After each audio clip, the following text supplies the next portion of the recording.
Vamos lá então, nosso exemplo 1 aqui, bem tranquilinho lá. Então o que a gente tem? A gente tem aqui 3 retas paralelas cortadas por 2 transversais. E o que a gente viu no Teorema de Tales? Que esse crescimento é proporcional. Então eu tenho que o meu 2 está para 5, da mesma maneira que o quê? Que o meu 6 está para y ali, tá bom? Então é só fazer isso aqui cruzado. A gente vai ter lá, ó, regrinha de 3, né? 2 vezes y, 2y, que é igual 5 vezes 6 ali, 30. Então a gente tem lá que esse y, ele é igual a 30 dividido por 2. Meu y equivale a 15. Tá ali a minha resposta. Valeu? Bom, vamos lá. Aqui no exemplo 2, o que acontece? Eu quero que vocês se atentem para uma situação que ocorreu diferente do primeiro exemplo. Qual que é essa situação? E as retas transversais se cruzarem. Se você reparar comigo ali, você vai observar que as minhas duas retas transversais, elas estão se cruzando. E isso não aconteceu no primeiro exemplo. E aí eu até fiz as retas de cores diferentes para você se atentar que quando eu vou montar a minha regrinha de 3 aqui da minha proporção, o que eu faço? Eu sempre trabalho com os lados proporcionais da mesma reta. Então, nesse caso, eu tenho que o meu 4, ele está para quê? Ele está para o 3x, ele não está para o 3x menos 9. Ele está para o 3x, que é a parte que pertence a essa mesma reta. Então, o 4 está para 3x. Para que eu tenho que sempre observar a reta aqui, tá bom? Da mesma maneira, eu ia ter lá aqui o 2, então ele está para quê? Ele não está para o 3x, ele está para o 3x menos 9 ali, beleza? Então é só se atentar nisso aqui na hora de montar. E aí o processo de resolver é o mesmo do anterior. Vamos fazer aqui uma regrinha de 3, então, ó, 4 vezes 3x, 12x, né? 4 vezes menos 9, menos 36. Isso aqui é igual a 3x vezes 2, 6x. Só a gente separar ali letra com letra e número com número, né? Então eu vou ter isso aqui, ó, que 12x menos 6x é igual a mais 36, que trocou de lado. Então eu vou ter lá que 12 menos 6, 6x é igual a 36. Então eu tenho que esse x é igual a 36 dividido por 6. O meu x equivale a 6. Essa é a minha resposta, beleza?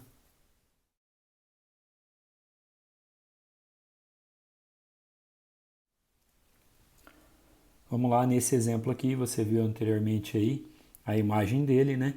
É um exercício típico de aparecer em vários locais, tá bom? Você vai encontrar bastante exercício semelhante a esse aqui.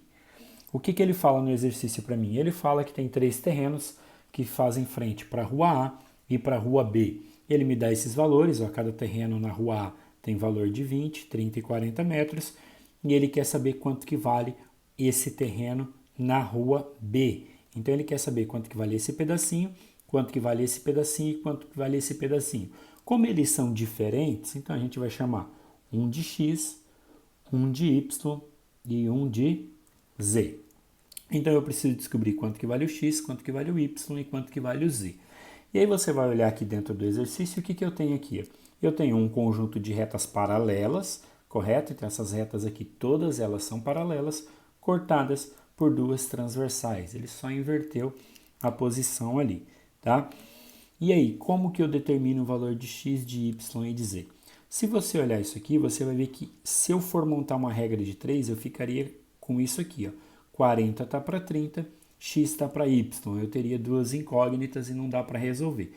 Então, nesse tipo de exercício, eu vou ter que trabalhar com o total da rua, porque eu tenho o total da rua desse lado. Qual que é o total desse lado aqui? Ó? 40 mais 30 mais 20 me dá o total desse lado aqui, que seria o quê? 90 metros. Então, eu vou trabalhar sempre com o total para fazer a resolução. Então, eu teria aqui, ó, que 90 está para 180. De onde eu estou tirando esse 180? É o total da rua B. Da mesma forma que o 40, que tem aqui nessa rua, ou seja, esse 40 da rua A, está para X da rua B. E aí a gente faz aqui a regrinha de 3, trabalhando com o total para total. Então eu posso cortar esse zero com esse zero. O 9 e o 18 daria para simplificar também aqui. A gente pode simplificar os dois dividindo por 9, que aqui vai dar 1 e aqui vai dar 2. E aí já ficou pronto para a minha resposta. 1 vezes x, x, que é igual a 2 vezes 40, 80 metros. É o valor do meu x, tá? E aí você pode montar isso aqui, ó, também da mesma maneira, ó, 90, tá? Para 180, da mesma forma que o quê? Que o 30 está para y. Você vai fazer, vai descobrir o valor do y. E aí, para descobrir o valor do z, a gente tem lá que 90 está para 180, da mesma forma que o quê? Que o meu 20 está para o z, que é o valor lá de cima. Se fizer as continhas aqui, você vai chegar na resposta. Agora, o que você tem que analisar comigo que é interessante? Qual que foi a razão que eu descobri, gente, de crescimento aqui em cima? Eu tinha uma razão de 1 para 2, ou seja, os valores estão dobrando. Então, não precisaria resolver essas duas contas aqui. Toda vez que eu tiver essa razão de crescimento aqui proporcional, é só eu fazer a multiplicação. Então, se dobrou, ó, 40. Quanto que eu descobri o x? 80. Então, se aqui eu tenho 30, quanto que vai valer o meu y? Ele vai valer lá 60, sem conta alguma. Se aqui eu tenho que vale 20, quanto que vai valer o meu z? Ele vai valer para mim 40. Se você resolver as contas aqui, você vai chegar nesses dois valores, tá? Esse exercício, como eu passei ele de exemplo, ele é bem simples. Você poderia ter feito ele de cabeça e mentalmente, porque ó, o total dessa rua é 90, o daquela rua é 180. Então, houve o quê? Uma proporção de dobrar. Então, ele dobrou o valor da rua. Então, automaticamente, se esses valores vão crescer proporcionais, cada um desses valores aqui iam equivaler ao dobro do anterior. Beleza? Um grande abraço para vocês aí. Deus abençoe. Vou deixar uma lista de exercício. Qualquer dúvida, a gente está à disposição. Até a próxima, tá? Um abraço.